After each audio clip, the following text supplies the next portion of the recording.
कोई इसे हिंदुस्तान का दिल कहता है तो कोई राजधानी, कोई गैस चैम्बर तो कोई राजनीति का अखाड़ा।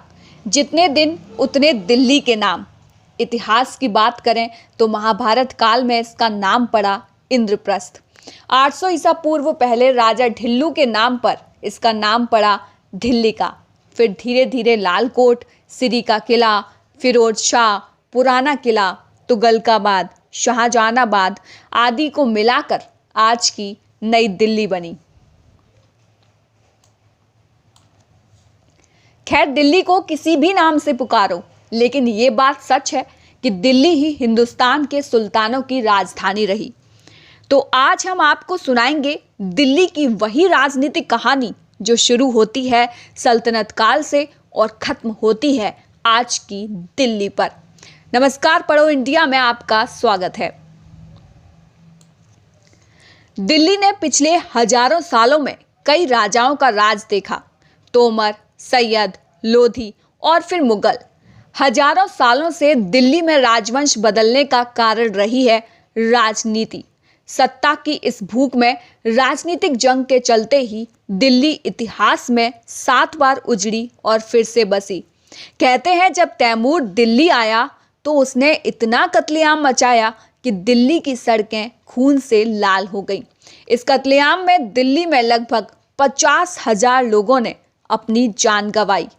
दिल्ली के इतिहास का वह सबसे बड़ा कत्लेआम था। खैर, इतिहास को समेटते हैं और आते हैं 1857 की क्रांति पर।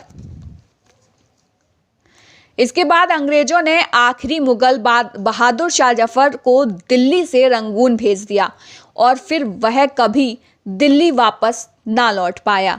दिल्ली के लिए एक सुल्तान की क्या अहमियत थी, वो बहादुर शाह जफर के इस शेर से समझी जा सकती है। ना था शहर दिल्ली, ये था चमन, कहो किस तरह का था या अमन। जो खिताब था वो मिटा दिया, फ़कत अब तो उजड़ा दयार है। 1857 की क्रांति के बाद हजारों सालों तक देश का सबसे अहम अंग रही दिल्ली वीरान हो चुकी थी। मुगलों का अंत हो चुका था और व्यापार भी ठप हो चुका था। इसके पीछे का जो सबसे बड़ा कारण था वो था अंग्रेजी हुकूमत का बंगाल से प्यार, क्योंकि अंग्रेज अपना राज बंगाल से ही चलाते थे। लेकिन साल 1905 में लॉर्ड कर्जन द्वारा बंगाल के विभाजन के बाद बंगाल में स्थितियां इतनी तेजी से बदली कि अंग्रेजी हुकूमत को बंगाल से दिल्ली आना ही पड़ा। 1911 में ब्रिटेन के महाराज जॉर्ज द 5th के लिए दरबार सजाया गया। यह दरबार दिल्ली से बाहर बुराड़ी में लगाया गया था। इस दरबार के दौरान 12 दिसंबर 1911 को किंग जॉर्ज द 5th ने हजारों लोगों के सामने राजधानी कोलकाता से दिल्ली शिफ्ट करने का ऐलान कर दिया, जिसके बाद 15 दिसंबर 1911 को पुरानी दिल्ली के पास नई दिल्ली की नींव रखी गई। वो बात अलग है कि एडवर्ड लुटियंस ने नई दिल्ली बसाने के लिए रायसीना हिल्स को चुना, जिसके बाद लुटियंस ने वायसरॉय भवन और वॉर मेमोरियल यानी कि इंडिया गेट का नक्शा तैयार किया और उनके साथ ही हर्बर्ट बेकर ने संसद भवन और सचिवालयों का डिजाइन बनाया। साल 1931 में जब नई दिल्ली बनकर तैयार हुई तो कहा जाता है कि उस वक्त शाम में यह जगह वीरान हो जाया करती थी, क्योंकि सचिवालय में काम करने वाले कर्मचारी शाम को पुरानी दिल्ली अपने घरों में लौट जाया करते थे। जैसे जैसे हम 1947 की ओर बढ़ते गए, वैसे ही आज़ादी के आंदोलनों ने दिल्ली में अपनी जगह बनाने शुरू कर दी, जिसके चलते दिल्ली भारत के पटल पर फिर से अपनी वही जगह बनाती चली गई। फिर आई 15 अगस्त 1947, जब यूनियन जैक उतरा तो भारत के लोगों ने भारत के भविष्य का सूरज दिल्ली से ही उदय होते देखा। पर यह विडंबना ही थी कि भारत विभाजन का काला अध्याय भी दिल्ली में ही लिखा गया। खैर, देश आज़ाद हुआ और भारत सरकार ने दिल्ली से ही अपना शासन चलाना शुरू किया।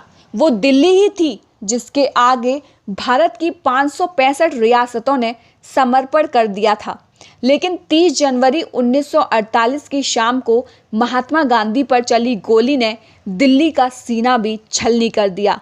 महात्मा गांधी की हत्या के बाद दिल्ली हमेशा के लिए बदल गई। साल 1947 के बाद दिल्ली ने अपना राजनीतिक सफर एक पूर्ण राज्य के तौर पर शुरू किया था।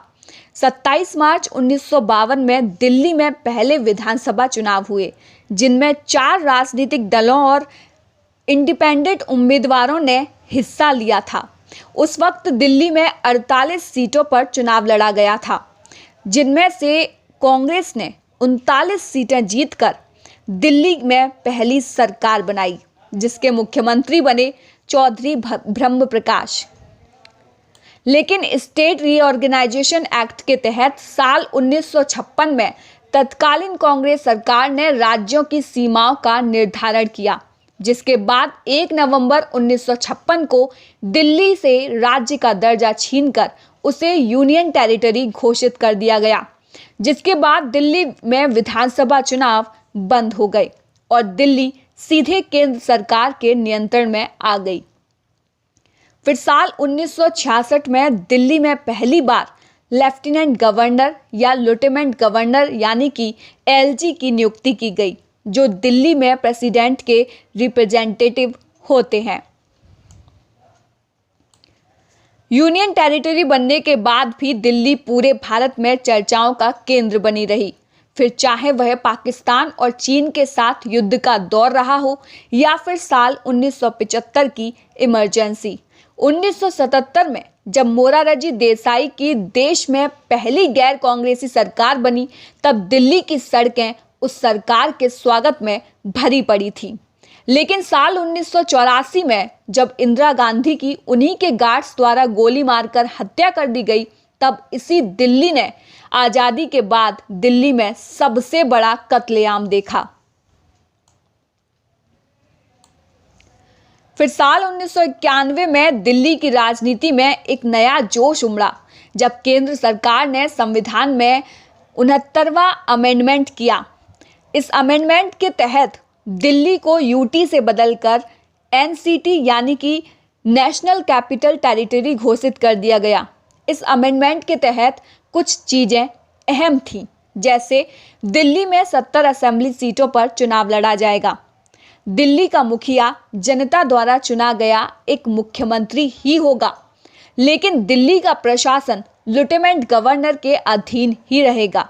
जनता द्वारा चुनी गई सरकार स्टेट लिस्ट के तहत दिल्ली में कानून बना सकेगी, लेकिन पीपल, लैंड और पुलिस केंद्र सरकार के अंतर्गत ही रहेगी।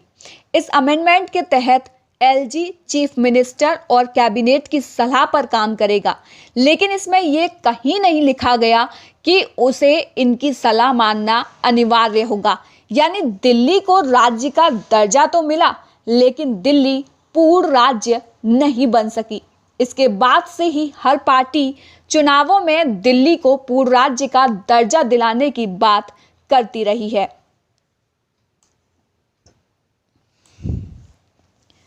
1993 में दिल्ली में फिर विधानसभा चुनाव शुरू हुए, जिसमें भाजपा ने 70 में से 49 सीटें जीतकर सरकार बनाई और उस सरकार के मुखिया बने मदन लाल खुराना। लेकिन इस सरकार के 5 साल के कार्यकाल में ही भाजपा ने मदन लाल खुराना के बाद 2 और मुख्यमंत्री मैदान में उतारे। 1996 में साहिब सिंह वर्मा को मदन लाल खुराना की जगह मुख्यमंत्री बनाया गया। फिर साल 1998 में चुनावों से ऐन पहले 12 अक्टूबर 1998 को सुषमा स्वराज को मुख्यमंत्री की गद्दी पर बैठाया गया। लेकिन प्याज की बढ़ती कीमतों की वजह से दिल्ली में भाजपा से लोगों का मोह भंग हो गया। साल 1998 में दिल्ली की सत्ता कांग्रेस के हाथ में आई और मुख्यमंत्री बनी शीला दीक्षित, जिन्होंने अगले 15 साल तक दिल्ली की सत्ता पर राज किया। शीला दीक्षित के कार्यकाल में दिल्ली में काफी सुधार देखने को मिले, लेकिन 2011 में अन्ना आंदोलन और 2012 में निर्भया गैंगरेप मामले ने कांग्रेस से जनता का मोह भंग कर दिया। यही वो वक्त था जब आम आदमी पार्टी दिल्ली के पटल पर उतरी और 2013 चुनाव में अरविंद केजरीवाल ने शीला दीक्षित को उनके ही गढ़ में मात दे दी। इन चुनावों के बाद आम आदमी पार्टी और कांग्रेस ने मिलकर दिल्ली में सरकार बनाई, जिसके मुखिया बने अरविंद केजरीवाल। लेकिन महज 49 दिनों में ही केजरीवाल ने अपने मुख्यमंत्री पद से इस्तीफा दे दिया, जिसके बाद दिल्ली में राष्ट्रपति शासन लागू कर दिया गया। फिर लगभग 1 साल से भी ज्यादा वक्त के बाद दिल्ली में साल 2015 में दोबारा चुनाव हुए, जिनमें 70 में से 67 सीटें जीतकर आम आदमी पार्टी ने इतिहास रच दिया। भाजपा के खाते में आई महज 3 सीटें और कांग्रेस का इस चुनाव में खाता भी नहीं खुल सका। लेकिन इस दौरान दिल्ली में साल 2014 और 2019 के लोकसभा चुनाव भी हुए, जिसमें दिल्ली की 7 सीटों पर भाजपा को विजय मिली। इसके बाद 8 फरवरी 2020 को दिल्ली में विधानसभा चुनाव संपन्न हुए। ये चुनाव अरविंद केजरीवाल की आम आदमी पार्टी ने शिक्षा, पानी और बिजली पर लड़ा, तो वहीं भाजपा ने स्वच्छ पानी, आयुष्मान भारत योजना और नौकरियों के वायदे किए। कांग्रेस ने भी इन चुनावों पर पढ़े लिखे युवाओं को बेरोजगारी भत्ता देने की बात कही। लेकिन इस बार भी जनता ने अपना विश्वास केजरीवाल पर दिखाया और केजरीवाल के हाथ में दोबारा दिल्ली की सत्ता आ गई। दिल्ली आगे और कितनी करवटें लेगी, ये तो दिल्ली ही जानती है। लेकिन दिल्ली की इस अदा पर बहादुर शाह जफर का एक शेर जरूर याद आता है।